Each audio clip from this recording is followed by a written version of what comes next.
Shalom Jemaat Little Flock Community yang terkasih, kami akan menyampaikan beberapa pengumuman selama sepekan ke depan.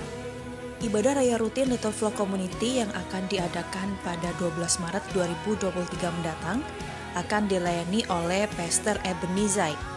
Ibadah ini akan dimulai pada pukul 9 pagi yang berlangsung secara onsite di Start Space lantai 2 dengan alamat Jalan Tanah Abang 2 nomor 74A Cideng, Jakarta Pusat.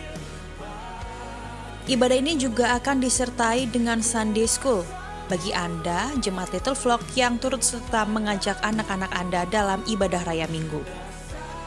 Selain ibadah raya Minggu, Little Flock Community juga mengadakan ibadah doa malam yang dilaksanakan pada hari Rabu pada pukul 19.30 waktu Indonesia Barat. Ibadah ini berlangsung secara online melalui Zoom dengan meeting ID dan password tertera pada layar pengumuman ini. Bagi saudara yang terpanggil untuk mendukung pelayanan Little Flock Community, juga dapat memberikan persembahan melalui rekening Bank BCA dengan nomor rekening 526 089 0222 dengan atas nama GBI Little Flock, dan untuk rekening PI Misi dan Diakonia dengan nomor rekening 526 091 1777. Selain itu, bagi jemaat Little Flock Community yang ingin mendapatkan informasi seputar pelayanan jemaat, seperti keanggotaan, baptisan air, penyerahan anak, pernikahan, pelayanan kedukaan, ucapan syukur, dan konseling, dapat juga menghubungi di nomor telepon 0821 1088 3859 dengan Pastor Ebenezer. Kami juga turut serta untuk mengingatkan kepada jemaat Little Flock Community untuk mengikuti akun media sosial kami melalui Instagram dengan username @littleflockcommunity. Dalam Instagram tersebut akan terus memberikan update terbaru dan informasi terbaru seputar kegiatan Little Flock Community. Itu tadi adalah beberapa jadwal ibadah Little Flock Community selama sepekan ke depan. Kami juga turut serta mengajak Anda bersama kerabat, keluarga, dan saudara untuk beribadah bersama kami. Shalom, Tuhan Yesus memberkati.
Roh Kudus, Engkau berkarya di tengah-tengah kami. Biar pengurapan-Mu nyata bagi setiap kami. Urapi setiap kami yang hadir, Tuhan, dengan urapan dari Bapa di surga. Urapi hamba-Mu, Tuhan. Biar kebenaran yang disampaikan boleh menjadi isi hati Tuhan. Karena Tuhan mengingatkan dan kembali mengajar setiap kami pagi hari ini. Kami buka hati kami sekali lagi buat Engkau. Biar benih firman yang ditabur boleh menjadi benih yang bertumbuh subur dalam hidup kami dan berbuah-buah lebat. Terima kasih Bapa, ini doa kami. Di dalam nama Yesus kami berdoa. Haleluya. Amin. Silakan duduk Bapak Ibu Saudara. Shalom.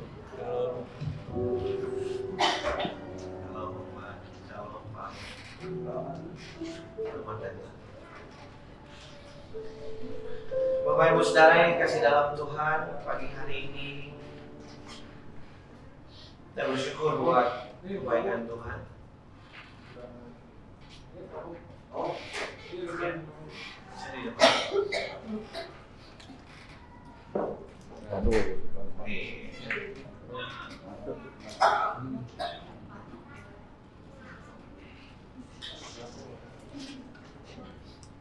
Iya. Oke. Walaupun tadi sempat hujan ya Bapak Ibu Saudara ya. Dan sebentar sekarang saya lihat terang lagi rumahnya. Ada yang ada iklan sebentar ya. Oke, baik. Hari ini saya ingin menyampaikan sesuatu yang penting dalam arti kata begini, Bapak Ibu Saudara. Hari-hari ini kalau kita melihat fenomena bergereja, fenomena kehidupan orang percaya, maka buat saya ketiga hal yang akan saya bagikan buat Bapak Ibu Saudara adalah sesuatu yang sangat mendasar, sesuatu yang sangat dibutuhkan, sesuatu yang paling dibutuhkan oleh kita sebagai orang percaya. Ini bukan hanya sebagai sebuah fondasi atau penopang dalam sebuah gereja, tetapi ini menjadi sebuah value atau sebuah nilai yang harus kita miliki sebagai orang percaya, bahkan melekat dalam diri kita. Kita harus membangun nilai-nilai ini dengan sungguh-sungguh di hadapan Tuhan. Membangun setiap nilai-nilai ini dengan baik dan sungguh-sungguh di hadapan Tuhan. Yang pertama, Bapak Ibu Saudara, ini bicara soal bagaimana kita menyelenggarakan kehidupan. Alkitab memberikan sebuah standar yang utama, standar yang penting, di mana setiap orang percaya dipanggil untuk hidup di dalam kekudusan. Maka kesucian hidup merupakan sesuatu yang utama di dalam iman Kristen. Karena ini menjadi sebuah standar hidup orang percaya, Bapak Ibu. Di dalam 1 Petrus pasal yang pertama, 1 Petrus pasal yang pertama, ayat yang ke-16. Bisa ditampilkan? Firman Tuhan yang begitu singkat ini tetapi memiliki sesuatu yang sangat mendalam. Sebab ada tertulis, kuduslah kamu sebab aku kudus. Bapak Ibu Saudara, apa yang ditulis oleh Petrus ini merupakan kutipan yang pernah Tuhan sampaikan kepada orang Israel ketika mereka keluar dari Mesir. Mereka ditebus keluar dari Mesir untuk menjadi sebuah umat Allah, di mana standar hidup orang umat Allah pada saat itu adalah kekudusan. Mereka berbeda dengan orang-orang lain.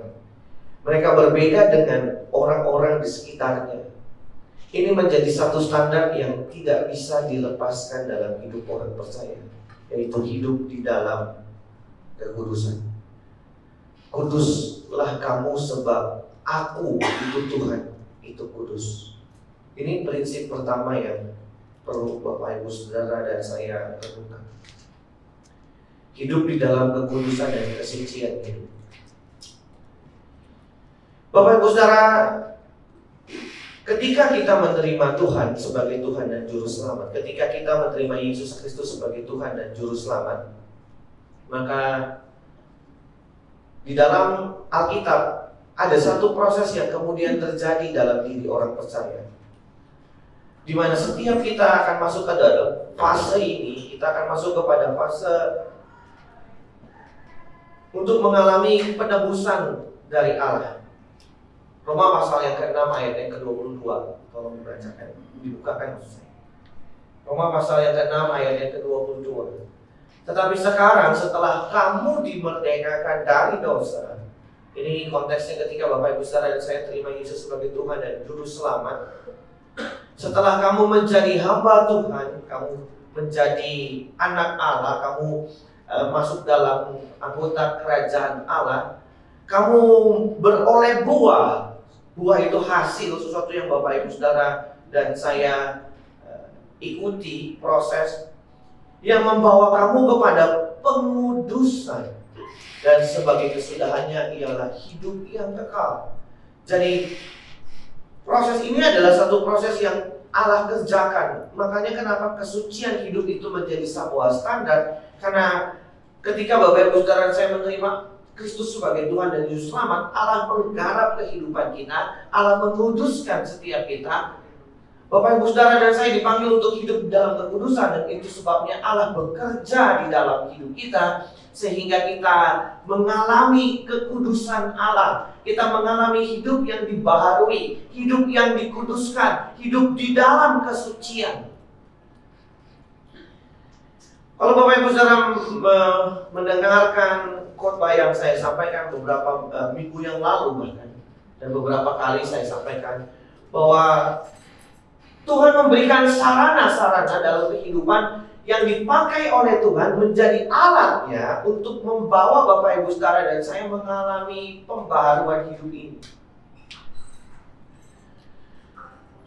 Pertama lewat firman yang Bapak Ibu Saudara dengar, itu firman-firman Tuhan yang menguduskan Bapak Ibu Saudara. Makanya sekali lagi betapa pentingnya kebenaran firman itu dalam kehidupan orang percaya. Tapi bukan sembarangan firman, tetapi firman yang memang mengajarkan, firman yang mendewasakan kita, Bapak Ibu Saudara. Bukan sekedar firman Tuhan yang Bapak Ibu Saudara dengar, baca begitu saja. Tetapi bagaimana firman itu hadir dalam kehidupan, lalu menjadi sebuah pedoman kehidupan, lalu Bapak Ibu Saudara melakukan kebenaran itu.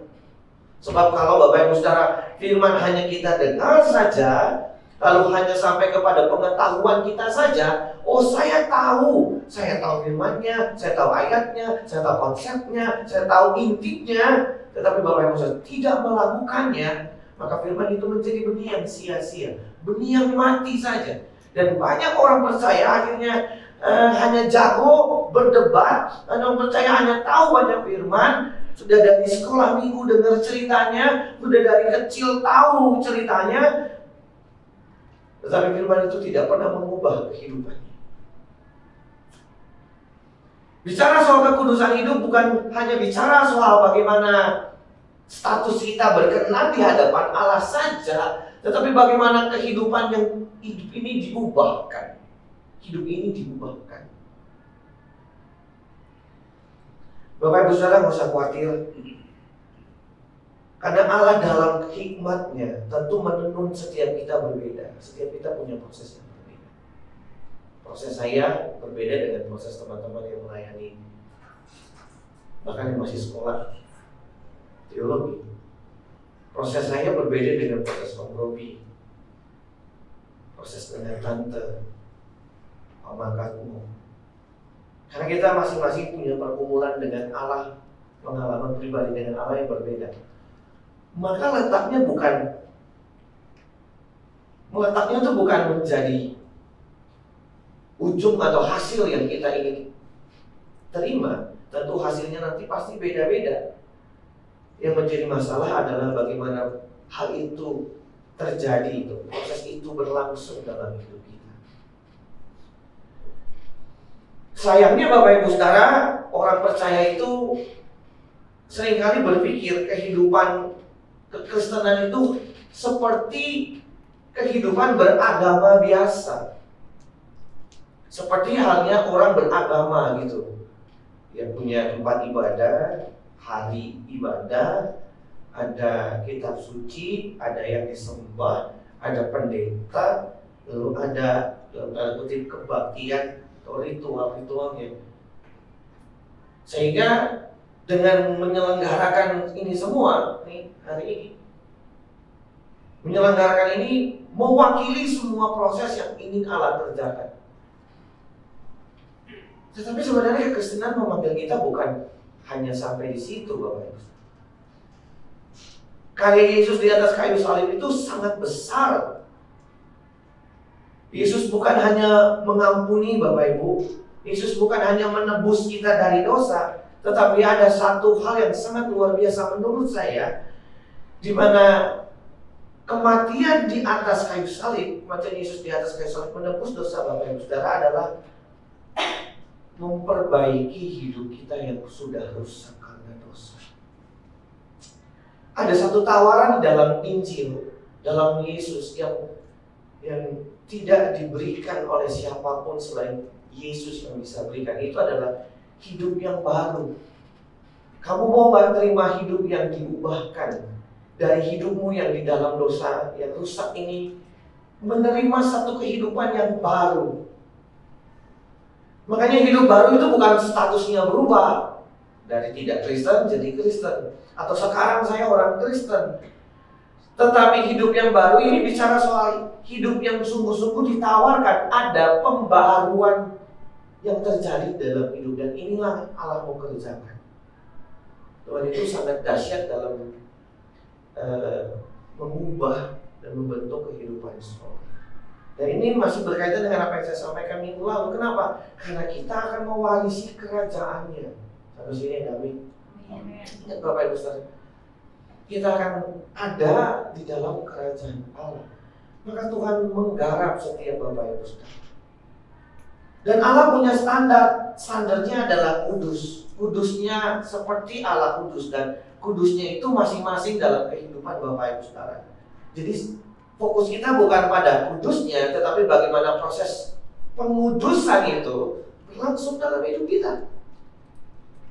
Lewat segala hal yang Tuhan izinkan. Ada kebenaran firman, ada Roh Kudus yang memberikan kekuatan, ada peristiwa-peristiwa hidup yang terjadi di sekeliling Bapak Ibu Saudara dan saya. Sehingga lewat peristiwa itu, lewat kegagalan, lewat kesulitan, lewat pergumulan, ada tantangan, semua itu membawa kita untuk menjadi pribadi-pribadi yang diubahkan oleh Tuhan. Di dalam 2 Petrus pasal 3 ayat 10 dan 11, 2 Petrus pasal 3 ayat 10 dan 11. Ini surat Petrus Bapak Ibu Saudara yang kedua. Berkata kepada jemaat pada saat itu demikian. Tetapi hari Tuhan akan tiba seperti pencuri. Pada hari itu langit akan lenyap dan dengan gemuruh yang dahsyat, dan unsur-unsur dunia akan hangus dalam nyala api, dan bumi dan segala yang ada di atasnya akan hilang. Berhenti di sini dulu. Ayat 10. Bapak Ibu Saudara, perhatikan apa yang disampaikan oleh Petrus. Ada saatnya nanti bahwa bumi, dunia yang kita tinggal hari ini akan hilang lenyap. Dahsyatnya akan hangus dalam nyala api. Tempat Bapak Ibu Saudara dan saya hari ini tinggal, entah itu tinggal dimanapun, tempat yang Bapak Ibu Saudara pernah kunjungi, kalau Bapak Ibu Saudara pernah jalan-jalan ke Bromo, ke Dieng di Indonesia ya, yang bagus-bagus pemandangannya, atau yang sudah ke luar negeri, lihat pemandangan di luar negeri, satu saat akan berujung demikian. Satu saat ini semua akan jadi lautan api. Suatu saat akan hangus dengan nyala api. Ada saatnya bumi ini akan hancur. Maka kata Petrus ayat 11, situ dikatakan, kalau demikian, jadi jika segala sesuatu ini akan hancur secara demikian, betapa suci dan salehnya kamu harus hidup. Bapak Ibu Saudara, kalau melihat orang menyelenggarakan hidup hari ini dalam dunia, makin kemarin kelihatannya makin mengerikan. Kejahatan manusia, moral manusia, kayaknya kalau kita lihat agak sulit kita melihat sesuatu yang akan menjadi lebih baik. Bicara soal Allah saja, soal Tuhan saja, kelihatannya tidak semua orang tertarik dengan Tuhan secara serius. Mau beragama, ya, tetapi tidak serius dengan Tuhan. Entah istilahnya sekarang ada yang I'm spiritual tapi not religious. Bingung saya. Mereka mau lebih spiritual tetapi tidak religius. Atau gimana ceritanya saya juga nggak ngerti. Ada orang yang masih meragukan Tuhan. Tuhan itu sebenarnya ada apa nggak ya? Jadi saya cari dulu deh. Saya cari bukti-bukti dan kebenarannya. Ya. Ada yang berkata, udahlah nggak usah ngomongin lagi soal Tuhan. Jadi dari sisi perkembangan teknologi hari ini, Bapak Ibu Saudara, dunia makin maju, makin hebat, manusia merasa makin tidak butuh Tuhan. Dia merasa aku bisa sendiri kok. Beberapa ramalan-ramalan tentang masa depan manusia yang begitu indah, akan baik dan canggih dengan kepintaran, dengan teknologi, dengan hasil budi dari manusia itu membuat manusia bisa hidup dengan nyaman, sehingga manusia tidak lagi bergantung kepada hal-hal yang ilahi atau berada di atasnya. Mereka bergantung kepada diri mereka sendiri. Setiap hari kita melihat tayangan-tayangan yang ada di smartphone kita, entah itu di sosial media, entah itu berita online, entah itu apapun yang kita serap setiap hari, kita baca, kita tonton, kita dengar, konten-konten yang masuk dalam mata dan telinga kita tanpa disadari sedang memuridkan kita dan membawa kita kepada hal-hal yang lain dan bukan Allah. Kalau kita tidak sadar. Maka nasihat Petrus ini jadi penting, betapa suci dan salehnya kamu harus hidup. Bapak Ibu Saudara, dan yang lebih buat saya agak sedikit memprihatinkan adalah gereja yang harusnya menjadi suara Allah bicara kepada dunia, itu diam. Banyak gereja yang akhirnya tidak berani bicara terang-terangan tentang bagaimana kita harus menyelenggarakan hidup dalam kebenaran. Nggak berani terang-terangan karena mereka takut kehilangan pengikut. Karena ngomong begini sudah, ini sesuatu yang tidak tren. Ini bukan tren yang populer. Ini bukan berita yang enak didengar. Ini bukan berita yang sesuatu yang bisa bikin punya daya tarik tertentu. Tetapi justru berita ini membawa orang untuk hidup dalam perjuangan yang sulit kelihatannya ikut Tuhan. Gereja seakan-akan diam. Dan itu lagi bisa. Berita-berita dari mimbar gereja yang harusnya mengajak orang untuk semakin dekat dengan Allah, mengajak orang untuk benar-benar membenahi hidupnya dengan sungguh-sungguh, untuk menjaga hidupnya benar dengan sungguh-sungguh di hadapan Tuhan, sepertinya tidak lagi dibicarakan. Kita banyak bicara tentang bagaimana membangun kehidupan yang nyaman di bumi. Bapak Ibu Saudara, saya tidak anti berkat. Saya rindu Bapak Ibu Saudara diberkati Tuhan. Saya berdoa Bapak Ibu Saudara juga diberkati Tuhan. Saya bicara begini karena memang ada tujuan kekal yang kita sedang jalani, dan itu adalah hal yang paling prinsip dan utama di dalam sebuah gereja yang hari-hari ini menurut saya sudah hilang. Maka gereja ini mengambil segmen yang demikian. Kalau ada orang yang diajak untuk hidup benar, kalau orang diajak untuk hidup dalam kekudusan, saya tanya, apa salahnya? Di mana letak salahnya? Ini demi kehidupan kekal Bapak Ibu Saudara. Mana letak salahnya?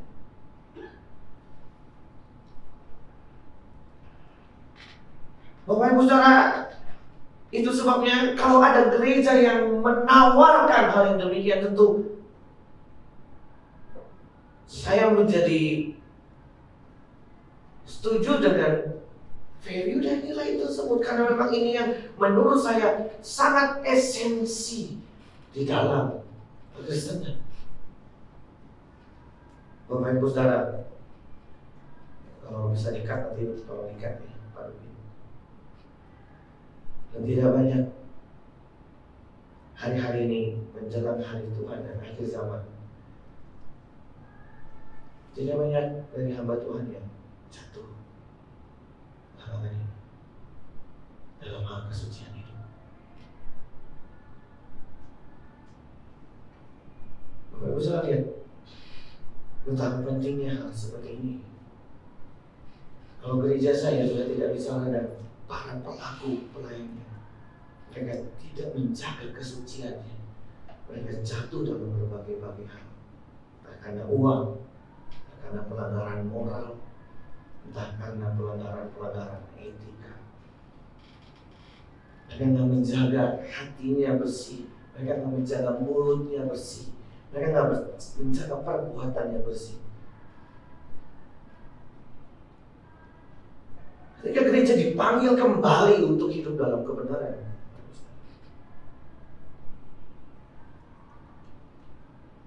makanya Bapak Ibu Saudara, saya rindu ini menjadi dasar utama pelayanan kita di gereja ini. Saya ingin menjaga kesucian hidup, terutama kesucian hidup saya dan pelayanan di tempat ini. Kita nggak bisa melayani sembarangan tanpa kesucian. Kita nggak bisa hidup sembarangan tanpa kesucian hidup Allah. Dan Bapak Ibu Saudara, kalau Bapak Ibu Saudara baca di dalam Alkitab, Bapak Ibu Saudara akan menemukan betapa Tuhan memperhatikan orang-orang yang hidupnya serius dengan Dia. Bapak Ibu Saudara, mungkin kita berkata, apa untungnya hidup dalam kebenaran, Andres? Toh orang fasik, orang yang tidak mengenal Allah, menikmati kekayaan. Karena kita melihat fenomena seperti Asaf, saya menjaga hidup saya bersih, tetapi ada orang yang hidup sembarangan, kok diberkati Tuhan, apa gunanya? Bapak Ibu Saudara, Alkitab, nanti saya akan khotbahkan tersendiri hal ini. Alkitab berkata bahwa akhir kehidupan orang fasik itu udah pasti adalah api kekal, tetapi orang yang digarap Tuhan itu berakhir dengan ada bersama-sama dengan Allah dalam persekutuannya. Maka hal ini tidak bisa kita ukur dalam kehidupan kita saat ini saja, tetapi bagaimana nasib kekal hidup Bapak Ibu Saudara. Dan Alkitab berkata Tuhan itu membedakan orang-orang yang serius dan tidak serius dengan Tuhan. Bapak Ibu Saudara, percayalah bahwa ketika Bapak Ibu Saudara membayar harga kesucian hidup Bapak Ibu Saudara, Tuhan pasti bayar harganya buat hidup Bapak Ibu Saudara. Maka hal yang pertama, ini menjadi prinsip yang sangat penting. 3 hal ini masih garis besar yang saya sampaikan, dan ke depan kita akan terus bahas ketiga hal ini dengan baik, dengan begitu mendalam dan lebih dalam. Saya rindu di tahun ini, akhir 2023, nilai ini minimal sudah ada di dalam hati setiap jemaat. Saya ingin Bapak Ibu Saudara kita sungguh-sungguh menyelenggarakan kehidupan Kristen kita dan pelayanan kita dengan baik di hadapan Tuhan. Yang kedua, Bapak Ibu Saudara, hal yang sangat penting dalam menyelenggarakan kehidupan namanya bagaimana Bapak Ibu Saudara dan saya memiliki tanggung jawab, responsibility, tanggung jawab. Tanggung jawab dalam hidup bertanggung jawab Bapak Ibu Saudara. Ini hal yang sepele, tapi seringkali terlewatkan dalam kehidupan kita. Ketika kita bicara bagaimana kita bertanggung jawab, ini bicara soal bagaimana kita punya keberanian untuk menyelesaikan segala sesuatu yang Tuhan percayakan dengan baik sampai selesai. Tahukah Bapak Ibu Saudara bahwa memang hidup kita ini, di dalam kehidupan ada yang namanya kepercayaan, dan kepercayaan yang Tuhan berikan itu adalah sesuatu yang kemudian Bapak Ibu Saudara dan saya harus memberikan pertanggungan jawab. Dan Tuhan sudah ngomong tentang hal ini. Mari kita buka Matius pasal yang ke-25 ayat yang ke-14. Bapak Ibu Saudara, saya ingin menjelaskan sedikit tentang konteks bagian ini, dan Bapak Ibu Saudara tolong perhatikan. Sebab hal kerajaan surga, hal apa? Kerajaan surga. Ini ngomong soal kerajaan surga nih Bapak Ibu. Sama seperti orang yang mau berpergian ke luar negeri, yang memanggil hamba-hambanya dan apa? Mempercayakan hartanya kepada mereka. Sampai di sini dulu. Ada yang diberikan 5, ada yang diberikan 2, ada yang diberikan 1. Nanti Bapak Ibu akan baca ini di bawah. Jadi hal kerajaan surga itu ibarat seperti seorang Tuhan yang memberikan kepercayaan kepada setiap hamba-hambanya. Dan Bapak Ibu mesti ingat konteksnya, Matius pasal 25 ini lahir karena ada Matius pasal 24, di mana Tuhan bicara soal kedatangan anak manusia. Dan bersiap-siap itu menjadi jembatan. Sebab kamu tidak tahu kapan waktu Allah itu datang, Tuhan itu datang. Maka apa? Bersiap-siaplah. Bersiap-siaplah karena kamu tidak tahu. Pertama seperti gadis 5 bijaksana dan bodoh. Yang kedua seperti Tuhan dan hamba dalam konteks ini. Ayat 19 berkata, ayat 19, lama sesudah itu apa? Pulanglah Tuhan hamba-hamba itu lalu mengadakan perhitungan. Hal kerajaan surga itu digambarkan seperti ini. Seperti seorang Tuhan yang mau pergi, dia kasih kepercayaan kepada hamba-hambanya, lalu lama sesudah itu dia pulang lagi, dan dia apa? Dia bikin perhitungan. Kenapa dia harus hidup bertanggung jawab? Karena satu saat nanti Bapak Ibu Saudara, Allah punya perhitungan atas hidup kita. Tuhan akan datang dan mengadakan perhitungan antara Bapak Ibu Saudara dan saya. Apa yang dia sudah percayakan kepada kita satu saat akan diperhitungkan di hadapan dia. Jadi Bapak Ibu Saudara, apa yang hari ini melekat dalam hidupmu jangan pernah dianggap sepele, apapun itu.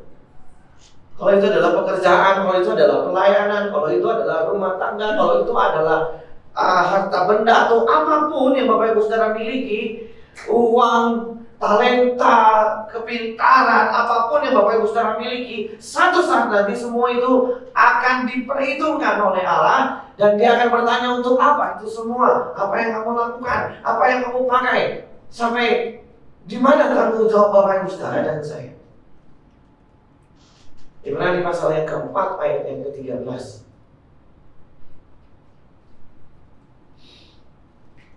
Ibrani pasal yang keempat ayat yang ke-13. Dan tidak ada satu makhluk pun yang tersembunyi di hadapannya, sebab segala sesuatu telanjang dan terbuka di depan mata Dia, yang kepadanya kita harus memberikan pertanggungan jawab. Hidup ini adalah sebuah kesempatan, yes. Hidup ini adalah sebuah kepercayaan, betul. Tapi hidup ini juga adalah bicara soal tanggung jawab. Tanggung jawab dalam hidup. Karena satu saat Bapak Ibu Saudara akan mempertanggungjawabkan semuanya di hadapan Allah. Maka hati-hatilah dalam hidup ini Bapak Ibu. Hati-hatilah mengelola berkat Tuhan. Hati-hatilah menggunakan kemampuan kita, kepintaran kita dengan baik. Hati-hatilah dalam menyelenggarakan hidup, karena satu saat itu semua akan dipertanggungjawabkan di hadapan Allah. Bapak Ibu Saudara yang kasih dalam Tuhan, kita harus bangun value ini karena setiap orang percaya harus menghidupi tanggung jawab ini. Apa yang membedakan kita dengan orang lain salah satunya adalah masalah bagaimana kita bertanggung jawab atas hidup. Yang ketiga, Bapak Ibu Saudara, hal yang sangat penting dan prinsip dalam kehidupan kita menjadi value yang akan kita kerjakan sepanjang tahun ini. Ini adalah 3 pilar yang akan kita pakai menopang seluruh pelayanan ini. Dan ketiga adalah berorientasi pada kekekalan.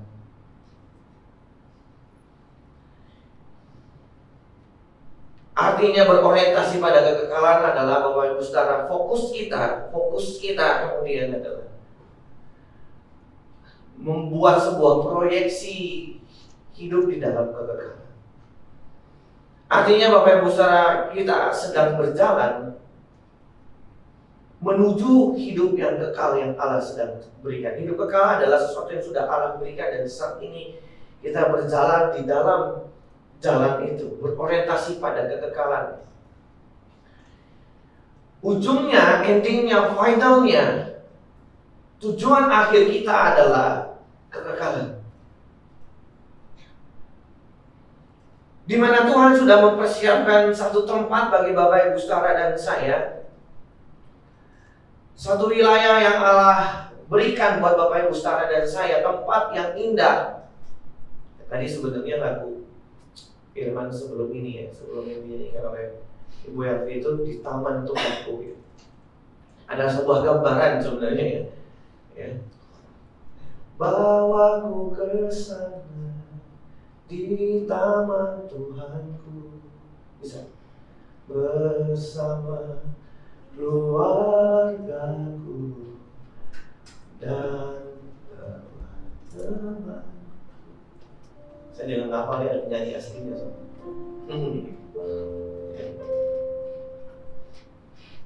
Nanti aja deh, ini juga lagi tuh kuasai lagu ini. Tetapi memang itu memberikan satu gambaran Bapak Ibu Saudara, satu saat nanti Tuhan menyiapkan satu tempat yang Bapak Ibu Saudara dan saya akan datang. Namanya itu tamannya Allah. Kenapa orientasi kekekalan ini jadi penting buat Bapak Ibu Saudara dan saya ingat bahwa Bapak Ibu Saudara bicara soal kekekalan itu tidak nanti. Ngomong soal kekekalan itu bukan nanti, sekarang. Nah, ini nih Bapak Ibu, seringkali yang saya amati dalam pelayanan di gereja. Seringkali ngomong kekekalan itu, bicara soal hidup yang kekal itu di mana? Tahu nggak di mana? Di ibadah penghiburan. Begitu ada jemaat yang meninggal, lalu kita mulai khotbah tentang hidup kekal. Akan hidup kekal bersama-sama. Memang tujuannya bukan pada orang yang sudah mati, karena dia sudah mati dia nggak akan menerima. Dia tidak lagi mendengar khotbah kita kepada orang yang jemaat yang kita sampaikan sebelum penghiburan. Betul. Tetapi itu hanya bicara pada saat keadaan yang demikian, dan dia tidak pernah efektif. Orang sedang berduka, tidak punya fokus untuk benar-benar mendengarkan. Dan biasanya di ibadah penghiburan, ibadah tutup peti, ibadah apapun yang bicara soal ini, saya tidak pernah melihat ada sesuatu yang serius gitu ketika kita bicara soal kekekalan. Makanya bicara soal kekekalan itu bukan saat-saat demikian harusnya. Sekarang pun kita bicara soal itu. Bapak Ibu Saudara harus mempersiapkan hidup dengan baik karena kita akan menuju kepada kekekalan itu. Bagaimana kita benar-benar fokus pada langit baru dan bumi yang baru yang Allah siapkan. Kita akan berjalan sampai ke sana, Bapak Ibu. Khotbah-khotbah yang mengingatkan Bapak Ibu Saudara, satu saat kita pasti mati. Itu harusnya bukan sesuatu yang menyeramkan bagi kita, tetapi itu sesuatu yang real yang harus kita dengar. Satu saat memang kita semua akan mati. Dan bagaimana Bapak Ibu Saudara mempersiapkan kematian itu dengan baik, sehingga pada saat nanti kita menutup mata di bumi, kita buka mata, ada pribadi yang menyambut Bapak Ibu Saudara berkata begini, "Selamat datang anakku." Coba pernah merenungkan itu. Nanti kalau Bapak Ibu Saudara tidur malam, buka mata di tempat lain, Apa yang Bapak Ibu Saudara harapkan? Bapak Ibu Saudara berharap ada di tempat seperti apa? Coba di say dulu. Kamu tahu lagu ini kan? Atau dari A deh, takutnya ketinggian. Bukanlah sebuah kemungkinan, tapi dalam dekat kepastian ada waktu detak jantungku tiada berirama, tarikan nafas pun tak terhela. Kelopak mata redup terpejam, sudahi gelana kehidupan, akhir perjalanan hidupku, jalan hidupku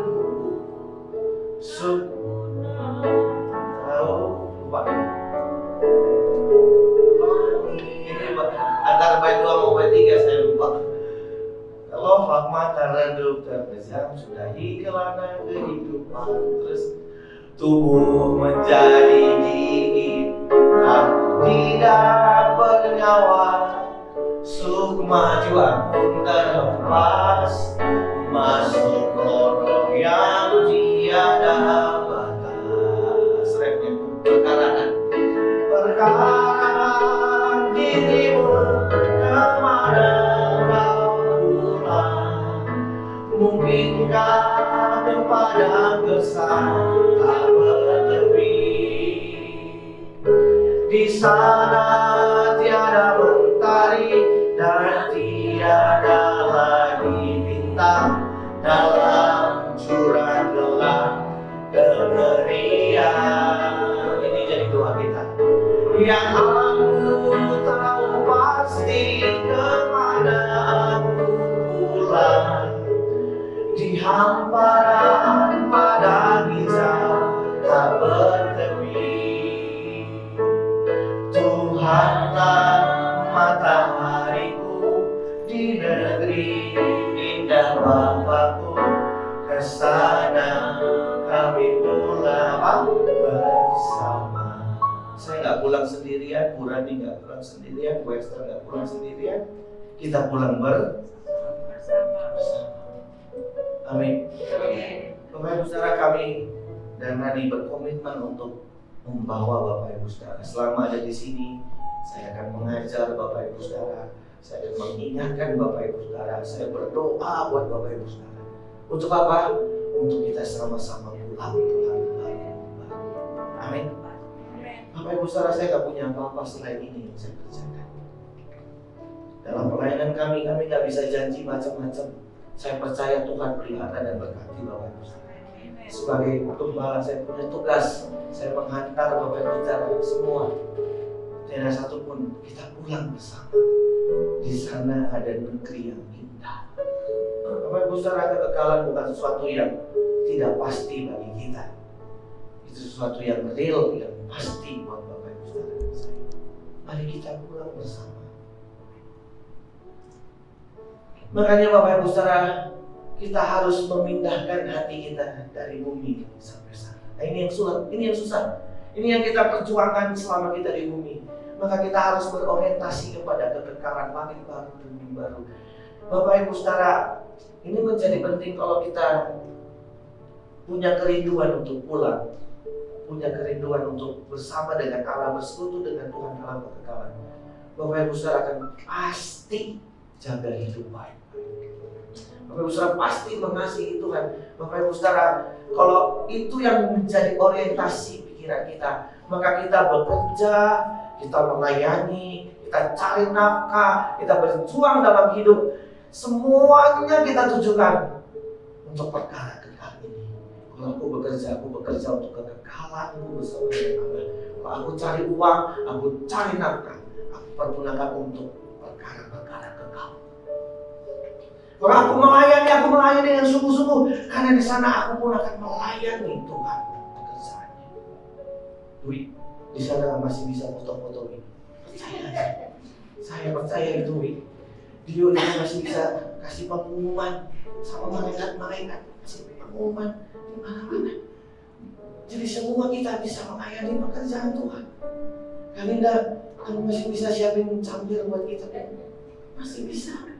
Di langit bangun bumi baru, nanti masih bisa pasang boleh bisa buat kita. Nggak apa-apa. Surga adalah tempat yang real bagi kita. Dan kita mau ke sana. Bapak Ibu, sekarang mari kita persiapkan itu baik-baik. Biar gereja ini jadi gereja kita bersama. Kita bangun nilai-nilai ini. Walaupun susah, walaupun berat, saya percaya Tuhan mampukan Bapak Ibu saudara. Bapak Ibu saudara adalah orang-orang yang saya percaya dipilih Tuhan bersama dengan kita. Tidak kebetulan Bapak Ibu saudara ada bersama dengan kami di sini. Kalau bukan karena Tuhan yang menuntun Bapak Ibu saudara masuk dalam pekerjaannya yang besar, tidak banyak yang mau berlayar ke sana, Bapak Ibu saudara.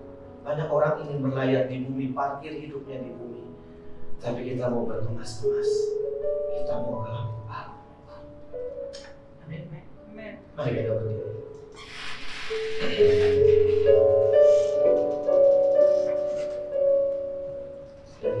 Dari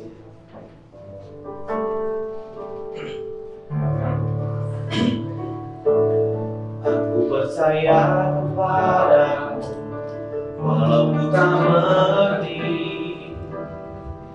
dan tak pernah ku tahu ujung jalan ini. Namun ku tetap percaya Kau yang memanggilku setia, memandu langkahku berlabuh di sana. Seperti Abraham sahabatku, sampai akhir setia. Dari jauh memandang negeri perjanjian, karena surga bermain di tanah yang Kau janjikan, tempat pertemuan semua sekali. Tuhan bawa aku ke sana, katakan bawa aku ke sana, agar aku setia mengerti semua maksud dan caranya. Aku ingin lagi indahnya dunia ini, karena ku yakin yang Kau sediakan sempurna. Bawa aku ke sana Tuhan, bawa aku ke sana, agar aku setia mengerti semua maksud dan caramu. Aku ingin lagi indahnya dunia ini, karena ku yakin yang Kau sedia. Bawa aku ke sana, bawa kami ke sana Tuhan, ke sana, agar aku setia mengerti semua maksud dan caranya. Aku ingin lagi indahnya dunia ini, karena ku yakin yang Kau sediakan sempurna. Terima kasih buat firman yang kami dengar pagi ini Tuhan. Dalam setiap keterbatasan kami, Roh Kudus mampukan kami untuk kami hidup dalam kesucian. Kami mau bertanggung jawab, dan Tuhan kami mau benar-benar mempersiapkan hidup kekal kami dengan-Mu satu saat nanti di kekekalan Tuhan. Tolong hamba-Mu, tolong kami semua Tuhan. Biar pekerjaan Tuhan di tempat ini menjadi pekerjaan yang berasal daripada Bapa. Kami boleh berjalan beriringan dengan Engkau Tuhan, mengikuti apa yang Engkau mau dan kehendaki. Secara khusus hamba berdoa bagi seluruh sidang jemaat-Mu, mereka yang hadir pagi ini Tuhan. Mereka milik kepunyaan Tuhan. Mereka telah Engkau tebus dengan darah yang mahal. Tuhan pelihara hidup mereka. Tuhan, kami mau bersama-sama ada dalam kekekalan di tempat-Mu yang kudus yang Engkau siapkan bagi kami. Langit dan bumi yang baru. Kami bersama-sama ada di sana Tuhan. Biarlah mereka menjadi orang-orang yang Kau perhitungkan ya Bapa. Kau memperhitungkan setiap mereka hari ini Tuhan. Biar mereka masuk dalam barisan-barisan yang Engkau hitung bersama-sama dengan Engkau di dalam kerajaan-Mu. Kami persiapkan hati kami untuk menerima roti dan anggur, lambang tubuh dan darah. Berkati roti dan anggur Tuhan, sehingga setiap kali kami memakan dan meminumnya mendatangkan kebaikan bagi kami. Tuhan, kami yang sakit Tuhan sembuhkan, kami yang lemah Tuhan kuatkan, kami yang terikat Tuhan lepaskan. Biarlah Tuhan kami boleh menikmati sakramen perjamuan kudus, dikuduskan dan melayakan kami ya Bapa. Terima kasih Bapa, ini doa kami. Bapak Ibu Saudara, mari kita angkat roti di atas kepala kita tinggi-tinggi. Dengarkan firman Tuhan.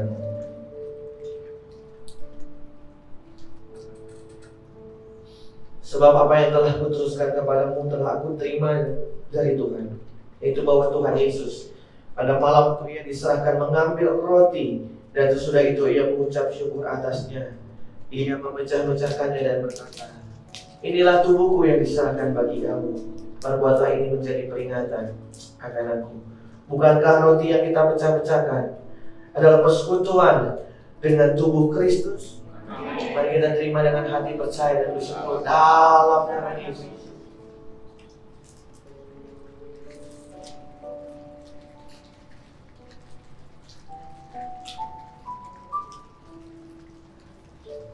Kita angkat cawan tinggi-tinggi di atas kepala kita. Demikian juga ia mengambil cawan sesudah makan lalu berkata, cawan ini adalah perjanjian baru yang dimateraikan oleh darahku. Perbuatlah ini setiap kali kamu minumnya, menjadi peringatan akan aku. Bukankah cawan ucapan syukur yang atasnya kita ucapkan syukur adalah persekutuan dengan darah Kristus? Mari kita terima dengan hati percaya dan bersyukur dalam nama Yesus.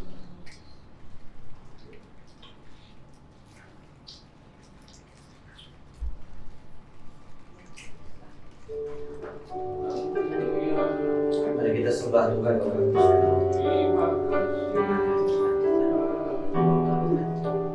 Mari kita sembah Tuhan.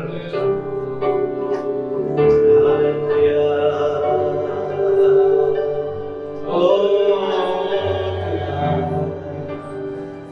terima kasih. Terima kasih. Haleluya.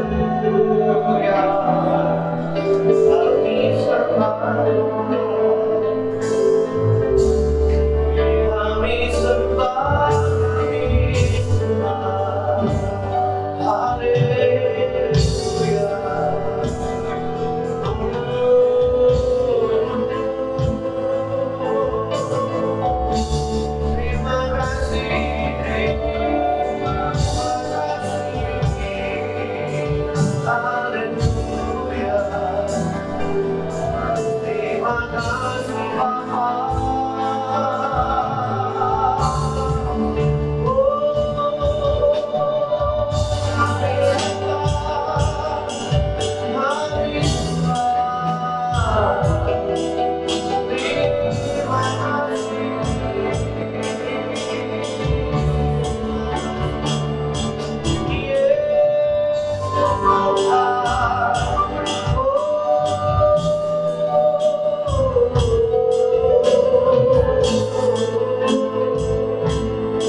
Terima kasih. Tiada hal yang lebih penting dan utama selain Engkau di sini, Tuhan. Pekerjaan ini milik-Mu, Tuhan. Hanya Engkau yang kami rindukan. Tolong kami untuk kami menyenangkan hati-Mu, Tuhan. Kami mau menjadi pribadi yang menyenangkan hati-Mu, Tuhan. Biar Engkau disenangkan tempat ini. Mau bersumpah dengan Engkau secara pribadi. Engkau bekerja dalam setiap hati demi hati di tempat ini. Dalam nama Yesus. Tuhan, Engkau melihat dan memberkati setiap umat-Mu pagi ini. Hamba berdoa mereka yang hari ini datang dengan kelemahan, Tuhan, Engkau melihat hati mereka masing-masing. Mereka yang punya pergumulan dalam kehidupan, Engkau yang menjawab mereka, Tuhan. Memberikan pertolongan, jalan keluar daripada Tuhan. Buat mereka tetap kuat berharap kepada Tuhan, mengandalkan Tuhan saja. Biarlah bersama dengan Tuhan mereka keluar menjadi para pemenang. Sekali lagi memberkati hidup mereka, Tuhan. Biar mereka diberkati. Terima kasih, Tuhan. Terima kasih. Di dalam nama Yesus kami berdoa. Haleluya. Amin. Silakan duduk Bapak Ibu Saudara yang kasih dalam Tuhan.